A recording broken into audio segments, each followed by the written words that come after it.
paano po natin ililipat or paano natin ilalagay yung ating mga budget allocation at ilalagay po natin sa ating raw table.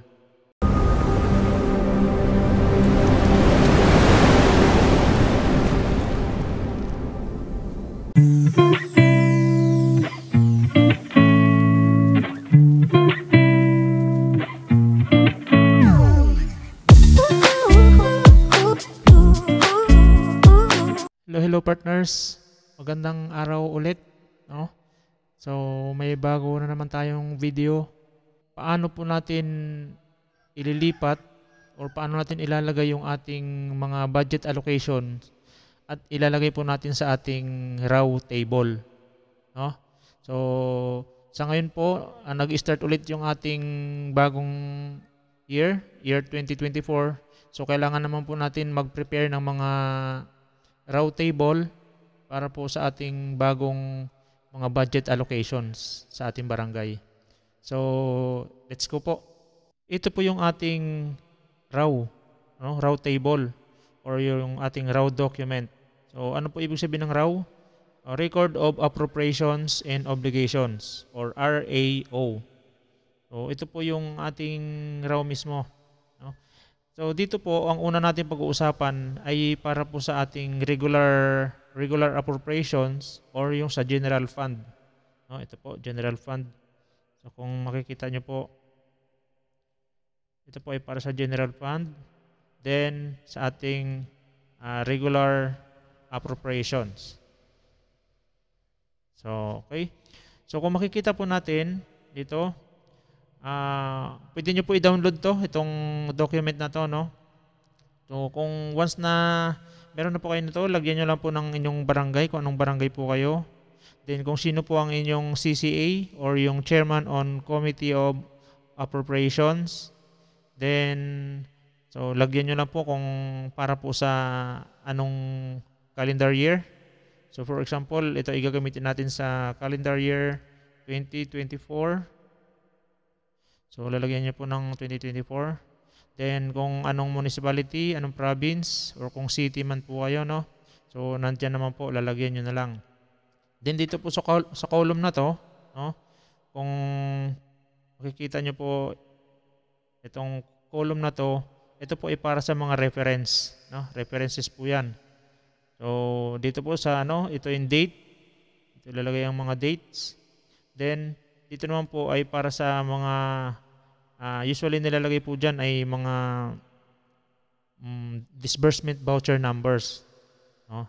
So napag-aralan naman po natin yan ng mga nakaraang video about record of appropriations obligations or yung raw nga po. So ngayon, ang pag-aaralan naman po natin ay kung paano naman po natin ilalagay dito yung ating mga budget. So dito po may example na po akong nakalagay, no? So itong column na to, kung mapapansin nyo, ay para po sa honoraria. So ano po ba yung honoraria? Ito po yung mga pasweldo sa ating mga barangay officials, no? Then ito po cash gift, monetization, bonus, ito pasweldo sa ating mga barangay tanod, sa ating mga lupon, sa mga barangay health workers, and so on and so forth. So ang tanong po, saan po ba natin kukunin yung mga nilalagay na to? Unang-una, itong mga pangalan na to, mga nakalagay dito, no? At yung budget, saan po ba natin makikita yan? So yan po yung magandang tanong. So kung maaalala nyo po, pinag-aralan din po natin kung paano mag-allocate ng mga budget, no? Every third quarter hanggang fourth quarter ng taon, mga October, no? Doon tayo nagkakaroon ng budget allocation para po sa ating barangay. At once na na-approve po yun po yung ilalagay natin dito, kung ano man po yung mga budget na yon. So, isa po sa mga document na kung saan makikita yung allocation, kung magkano po yung na-approve na allocations, ay doon po sa ating barangay ordinance, no? Ipakita ko po sa inyo. So, bago tayo pumunta doon sa ating budget ordinance, no? Gusto ko muna ipakita sa inyo yung isa po sa mga nilalagay po natin dito. Kung tingnan niyo po ito, no, yung sa itong date na to, October 20, 2021, then resolution number 22 series of 2021. So importante po, nilalagay din po yan para malaman po natin kung para sa anong budget po ito yung nilalagay natin. So dito po natin makikita yan sa ating resolution. Ito po. So once na gumagawa ang barangay ng budget, nagkakaroon po ng resolution ang sanggunian. Katunayan po ito na para po ma-approve yung inyong budget na ginagawa. So, ito po yung resolution. Kung makikita nyo po kanina yung date doon, nakalagay dito, October 20, 2021. Then yung resolution number 22, series of 2021. Kasi ginagawa nyo yung budget during 2021. But this is a budget allocated for 2022. Okay? So, naintindihan nyo po sana yun, no? So, kung titignan po natin ulit dito, ayan po nakalagay. October 20, 2021, dyan po ginawa yung resolution.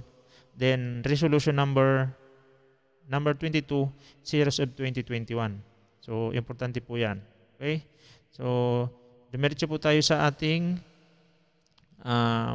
sinasabi kanina, yung ating budget ordinance. So ito po, no, Barangay Appropriation Ordinance or yung budget ordinance po natin.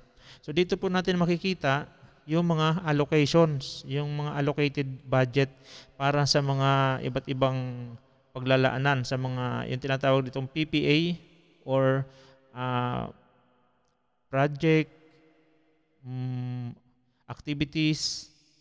Ano nga ba isang P? No? Basta yung PPA, ito po yung mga yon, no? Sa General Administration Program, yan, honoraria, kung nakita niya po natin kanina doon. Yan, honoraria, cash gift, bonus, monetization, etc. etc. So, dyan po natin makikita yan, no? Hanapin nyo po ang inyong tinatawag na Barangay Appropriation Ordinance. Nandun po yan kasama sa budget na ginawa po. Pinapadala po yan sa municipal or city budget office. Tapos dadalhin po sa Sangguniang Bayan. Then i-approve po yan. Once na na-approve, ibabalik po sa atin. At pag-approve na po yan, yan na po yung budget natin para sa particular year. No? So, kung titignan nyo po, Peace and Order, BCSF, Lupon, Health and Nutrition, Barangay Health Worker, Barangay Sanitary Inspector or BSI. So nandito po lahat yon sa ating RAW. No, ilalagay nyo po yan. No? Hanggang dito sa BSI. Kung mapapansin nyo po itong kulay dilaw, no? Sa loob po yan ng personal services. No? So personal services sa ating RAW. Dito naman po sa ating ordinance, no? So dito naman po yan nakalagay sa General Administration Program or Personal Services din po yan kasi dito siya nakatapat, no? Kung mapapansin niyo po ito, no? Personal Services, lahat po ng nakatapat dito, yan, lahat po yan Personal Services. So ibig sabihin lahat po yan ay Personal Services po yan. Okay? So, tignan po natin yung page 2. Yan. Sa ating page 2, maintenance and other operating expenses naman po. So, kung tignan po natin yung, kita niyo po, di ba? Yung pangalawang column, unang column, ito po unang column, yung mga description. First, next column, ito po yung personal services. Yung pangalawa is maintenance and other operating expenses. Pangatlo, capital outlay. Tandaan nyo po. Then yung pinakalas po, yun po yung total ng budget. No, so kung yung ibig sabihin yung pangalawa, maintenance and other operating expenses. Kasi kung titingnan po natin dito sa next page, nasa pangalawa po siya. Ito, no, pangalawa. So, ibig sabihin, dito po yan sa maintenance and other operating expenses. So, ano naman po yung mga nandito? So andito naman po ang travel expenses, no? Seminar and training, supplies and materials, supplies para sa accounting, health center, food expenses, so and so on and so forth. So ilalagay din po natin yan doon sa ating raw. So kung paano po ilagay, pakita ko po sa inyo.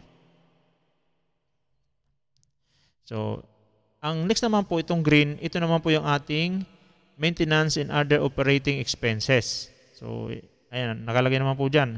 Seminar and training, supplies and materials para sa accounting, food expenses, and so on and so forth. So kung ano po yung mga nandoon sa ating budget ordinance, yun naman po ang ilalagay natin dito para po sa maintenance and other operating expenses.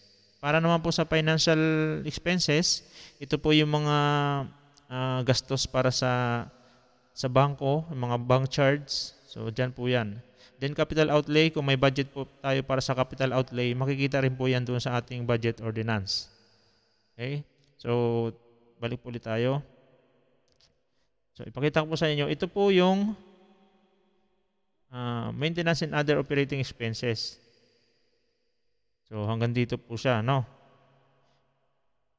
Then meron pa rin po siya. Yan, MOOE pa rin po hanggang dito sa baba. No? Hanggang sa part na to. Yan, MOOE pa rin po yan. Lahat po yan hanggang doon. Dan, capital outlay, since kami po ay wala kaming allocation para sa capital outlay, so wala po siya dito. No, wala po siyang budget. So, yan po yung ating general fund. So, kung titignan po natin dito, general fund, ito po yung regular appropriations. So, pinagsama po yan ng personal services dito sa Kulay Dilaw. No, yan po yung mga projects niyan. Then sa MOOE, yan naman po, travel seminar, supplies. So, supplies and materials, fuel, or services, lahat-lahat po yan hanggang dito sa purchase medicines. No? Then total po ng MOOE. Nakalagay po dyan kung magkano po yung total MOOE budget allocation. Then sa financial expenses, then sa capital outlay. Okay? So once na ilagay nyo po yung mga title, yung mga project, next nyo naman po ilalagay yung mga budget allocations. So, kagaya po niyan, dito po sa ating, so dito po no, sa honoraria, ang budget ay 604,748. Then, cash gift, bonus, sa monetization. So, yun po yung makikita natin dito. Ayan po, 604,748. So, yan, nakalagay po yan lahat. Yan. Then, ganoon din po dito sa ating MOE. Kung magkano po yung budget ng bawat program or project, no? Then, activities, nakalagay din po yan dyan. So, kung titignan niyo po ninyo lahat, yan. Nandyan po lahat ng budget allocation hanggang sa pinakadulo. Dito ang pinakadulo. Then ang total po lahat ng ating MOE ay ito po yan. No? Then sa financial expenses, then sa capital outlay. So ganun lang po maglagay or mag-encode ng ating mga budget sa ating record of appropriations and obligations. So partners, sana po na intindihan nyo or nasundan yung ating ginawa. So para po hindi po kayo mahirapan kung paano maglagay o paano hanapin yung ating mga budget, no? At ilalagay po sa ating RAW.